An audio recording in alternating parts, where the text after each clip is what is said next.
Peter, let's start with New Zealand. You said something about traveling in helicopter over New Zealand and giving you a new perspective on it. Can you comment on that?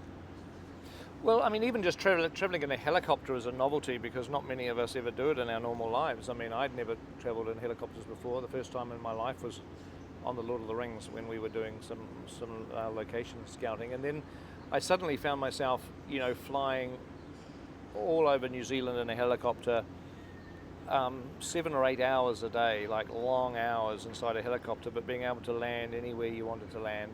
Just say, oh, let's land there, and these were remote places, and it was just I had never seen New Zealand in the way that I saw it on these movies. It was my chance to learn about my own country.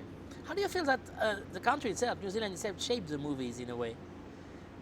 Well, New Zealand has supported the movies. There's been an enormous spirit of goodwill from the government all the way down to just everybody that helped us make the films, and so that's a wonderful thing to have that feeling of support behind you, on your shoulder, every step of the way, and it also makes you not want to let everybody down. I mean, the pressure on us is like we also we sense that there's a national pride at stake here too, which normally on a movie you don't have national pride kind of as being one of the pressures. Usually it's about the budget and when we have that pressure as well, but it's like we so it just made us very determined to make people in New Zealand proud of these movies. How about in terms of visual aspect of it? I mean, I've flown over the Lake Pukaki, and I was like, I feel like in the movie. I mean, the movie. This is like this is really weird. I mean, it's just unique in a way.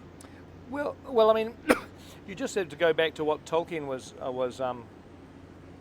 Tolkien was writing a mythology for England, a mythology for his nation, and he said that he was imagining it to be 7,000 or 8,000 years ago. So before the great empires of the Roman and the Greek and Egyptian Empire, before the civilized world as we know it existed, there was this period of time which all records have been forgotten, and now he's putting it on paper. He's recording this mythology, these events, and he was writing it as history of our world. And so, it's a European landscape that he was imagining, certainly not a New Zealand one, but it was a primitive European landscape. It was a European landscape before Europe was really even formed properly, and that's New Zealand. Sort of almost perfectly fits that description.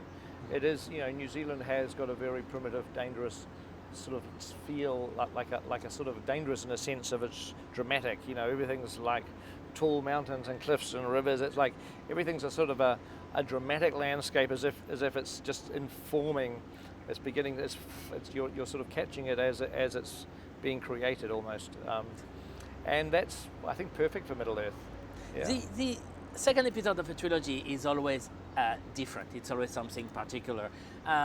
Do you feel it's the same with this one? Do you feel like it's a Temple of Doom or Empire Strikes Back? These kind of movies that are really different from the other ones. Well, the job of a second movie is to increase the complexity and increase the danger, because you are telling one ultimate story, and in the Lord of the Rings it was what do we do with this ring? We want to destroy it at Mount Doom, and you're not going to get to Mount Doom until the third film, and you're telling that story, but you're also trying to make each movie individual.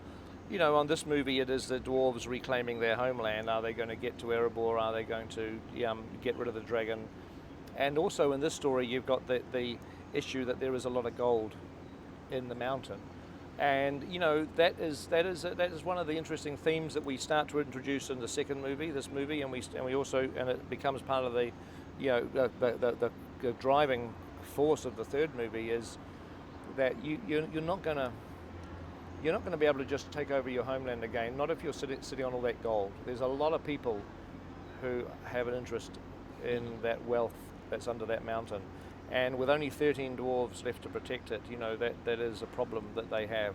It's a problem they have more in the third movie, but in this movie they have a dragon sitting on top of that treasure. Else. So so we are. I mean, this is really, we are starting to introduce a lot of new characters in this story, and it's like we're making, the second part is, you've got to make it more difficult for your characters. You've got to make it more complicated, more danger.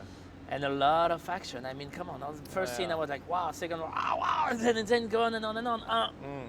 Did you want that? Did you want this escalation in action? Did you want this one to be more like the more actioner of them all? Well, you know, you want to put your foot down. You're planting your foot on the accelerator, and you just want to get on with it. I mean, you know, because there is a story that's being told over 3 movies, and there's a shape to it. And this first movie, in a sense, is the beginnings and the setting out. This movie is just like warm. It's the complication, and the third movie is the climax. So it's like three acts. You know, the first movie was a setup, that was last year. This is now the added complication, and it's the added development and the increase in pace that ultimately will climax in what we see next year. But it's like, I'd say that's the fun thing. You don't have to start the movie. You don't have to start the story again. You can just drop straight into it. Because you know, we're assuming everybody's seen the first movie and just bang, just landing straight into where we left off and putting the foot down and carrying on. And you have giant spiders, something Shotzak could never get on King Kong. Is it like your homage to that? Is it kind of exorcising all this?